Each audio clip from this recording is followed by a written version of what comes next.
ఆంధ్రప్రదేశ్లో revenge politics నడుస్తున్నట్టు కనిపిస్తుంది. అధికారంలో ఉన్నప్పుడు అంతా బాగానే ఉంటుంది. ఒక్కసారి పవర్ నుంచి దిగిపోగానే సమస్యలు మొదలవుతాయి. అధికార పార్టీ విపక్షాలను టార్గెట్ చేస్తుందని, వివక్ష చూపిస్తుందని ఆరోపిస్తుంటారు. Power is always powerful. అధికారంలో ఉన్న వాళ్లకు అంతా బాగానే కనిపిస్తుంది. ప్రతిపక్షంలో ఉన్న వాళ్ళకి మాత్రమే అణిచివేతకు గురవుతున్నామని, తమ గొంతు నొక్కేస్తున్నారనే ఫీలింగ్ కలుగుతుంది. ఇప్పుడు అదే భ్రమలో వైసీపీ ఉందని అంటున్నారు తెలుగు తమ్ముళ్ళు.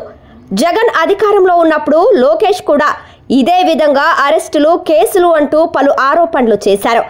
అధికారంలోకి వస్తే తమను ఇబ్బందులు పెట్టిన వారిని వదిలిపెట్టబోమని రెడ్ బుక్ను లాంచ్ చేశారు.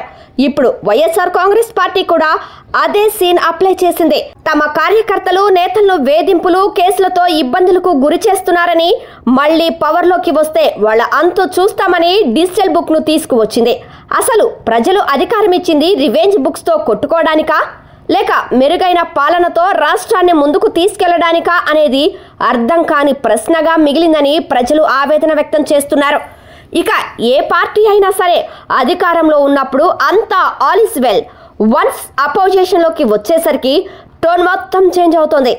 అప్పుడు టీడీపీ రెడ్ బుక్ తీసుకువస్తే ఇప్పుడు వైసీపీ డిజిటల్ బుక్ తీసుకొచ్చింది. క్యాడర్కు ధైర్యం చెప్పేలా జగన్ ప్రయత్నిస్తున్నారు. ఇబ్బంది పెట్టిన వారి పేర్లు అందులో ఎంటర్ చేయాలని, అధికారంలోకి వచ్చాక సప్త సముద్రాల అవతల ఉన్న రిటైర్డ్ అయినా వదిలిపెట్టేది లేదని వార్నింగ్ ఇచ్చారు. బోనులో నిలబెట్టి శిక్షలు వేయిస్తామని జగన్ తన క్యాడర్కు భరోసా ఇచ్చారు. ప్రస్తుతం ఏపీలో రెడ్ బుక్ పేరు చెబితేనే కొందరు వైఎస్ఆర్ కాంగ్రెస్ పార్టీ నేతల వెన్నులో వణుకు పుడుతోంది. జగన్ హయాంలో రెచ్చిపోయిన కొందరు నేతలు ఇప్పుడు కేసులు, జైళ్ల చుట్టూ తిరుగుతున్నారు. టీడీపీ క్యాడర్ను ఇబ్బంది పెట్టిన వారు అరెస్టులతో జైలు గోడల మధ్య ఊచలు లెక్కబెడుతున్నారు. ఇప్పుడు జగన్ డిజిటల్ బుక్లో ఎవరెవరి పేర్లు ఎంటర్ అవుతున్నాయోనని సర్వత్రా ఉత్కంఠ నెలకొంది.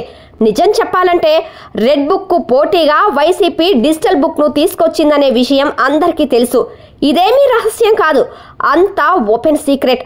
అసలు ఈ బుక్కులు ఏంటి, ఈ రాజకీయ కక్ష సాధింపు చర్యలేంటనేది ఎవ్వరికీ అర్థం కాని ప్రశ్న.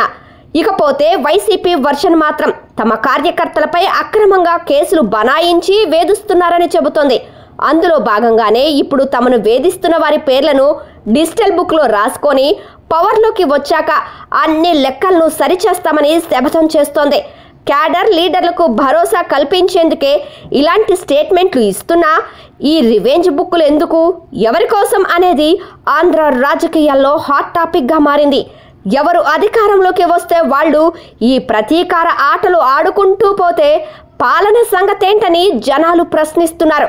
మాకు కావాల్సింది అభివృద్ధి మాత్రమేనని ప్రజలు పార్టీలకు విజ్ఞప్తి చేస్తున్నారు. మీ ఆటల్లో అమాయక ప్రజలను బలి చేయవద్దని, డెవలప్మెంట్ పై దృష్టి పెడితే చాలని కోరుకుంటున్నారు. చూడాలి మరి ఈ రివెంజ్ పాలిటిక్స్లో ఎప్పుడు ఏం జరుగుతుందో అనేది.